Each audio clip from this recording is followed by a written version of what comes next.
Hello students, in this video lecture I am going to cover MCQs related to properties of steam. So let's start with question 1.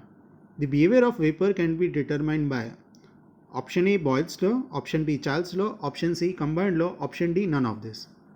If you see the options, then all the three laws represent the behavior of gas.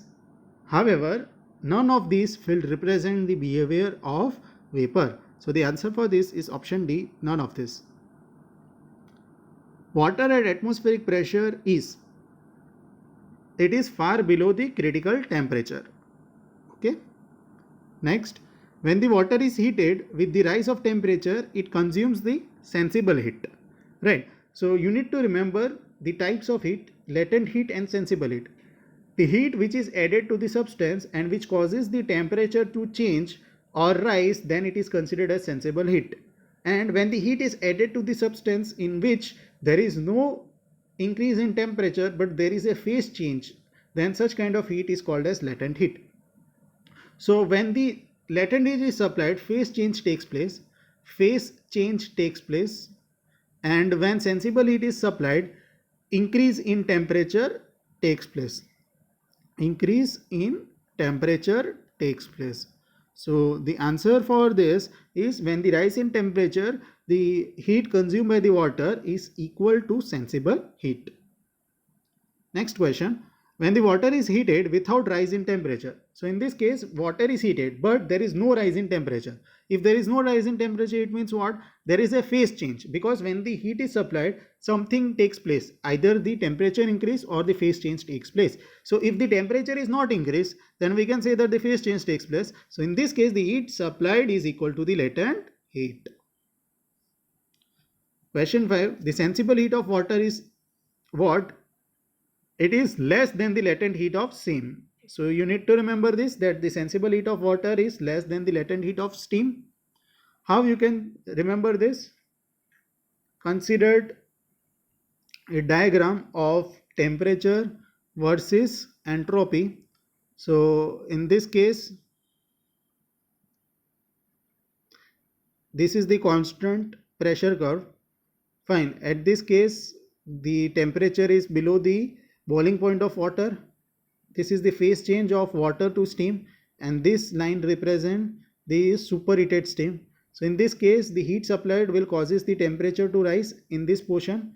Fine. In this straight portion, the heat supplied will causes the phase change, and in this straight portion, the heat supplied will causes the rise in temperature of steam. So if I draw a U-shaped curve, then on the left side of this U-shaped curve, there is a pure water, and if we supply the heat to the water, its temperature is increased, and this line represents the phase conversion, which is nothing but the latent heat of steam. So you can say that the latent heat of steam will be greater as compared to that of the sensible heat of water. The increase in pressure, with the increase in pressure, the boiling point of water is, so with the increase in pressure, the boiling point of water increases. Superheating of the steam is done at constant pressure. So in this case, superheating is done at constant pressure. The option over here is incorrect. Fine. So you need to consider the answer as A, that is superheating of the steam is done at constant pressure, not at constant temperature, because in superheating the temperature increases. So the answer for this is option A. During superheating of the steam, the heat supplied is, so during the superheating of the steam, the heat supplied is called as sensible heat, because in the superheating, the temperature of the steam increases, right? So the heat supplied is equal to the sensible heat.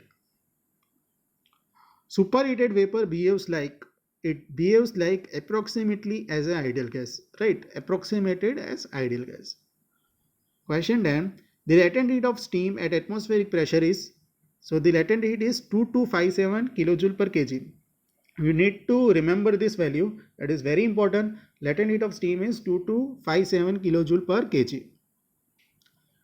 The steam coming out of the vessel of the pressure cooker is, so if you notice the steam which is coming out from the pressure cooker, it is not completely wet or completely dry, right? So you can say that it is the wet vapor. Fine, it is not a dry vapor because it contains water particles as the steam comes out. So you can say that the steam which is coming out from the pressure cooker is the wet vapor. Dryness fraction. The formula for the dryness fraction is option D, that is mass of steam upon mass of steam plus mass of water vapor. This term is also very important in the properties of steam. So the dryness fraction is ms by ms plus mw. When the dry saturated steam is further heated, its dryness fraction remains the same, right? So if we draw temperature versus entropy diagram, then this line represents the rise in temperature up to boiling point. This straight line represents the conversion of water into steam, and this straight line represents the increase in temperature of steam. Now, where is the dry steam produced? At this point, the conversion of water into steam takes place, and at this point, you will get the completely dry steam. So this is the point at which, at point 2, you are getting completely dry steam. So at the completely dry steam, the dryness fraction is equal to what? Mass of steam upon mass of steam plus mass of water vapor. So in this case, mass of water vapor is 0 because it is a completely dry steam. So x is equal to 1. At point 2, x is equal to 1. X is what? It is the dryness fraction. Okay. Now, if the dry saturated steam is further heated, it is converted into the superheated steam. However, the dryness fraction x is equal to 1 will remains same. Fine. Question 14. The dryness fraction of fully wet steam. So for a fully wet steam, the dryness fraction is 0.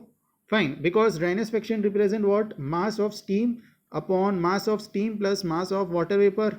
So in this case, fully wet steam means what? It is not converted into the steam. So in this case, ms will be equal to 0. So x will be equal to 0.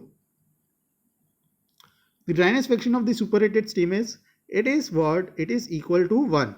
Dryness fraction always lies between 0 to 1. The dryness fraction lies between 0 to 1.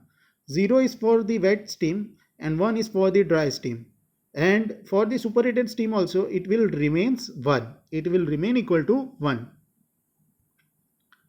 The specific internal energy of this steam is, what? It is equal to H minus 100 into PV. Because we have formula H is equal to U plus PV. So following this, you can say that U is equal to Hg minus 100 into P into Vg. Question 17. Specific enthalpy of the wet steam is. In this case, the specific enthalpy of the wet steam is H is equal to Hf plus X times Hfg. So the answer for this is option A. In this case, option is wrong. So answer is wrong. You need to consider the right answer as option A. So option A is the right answer.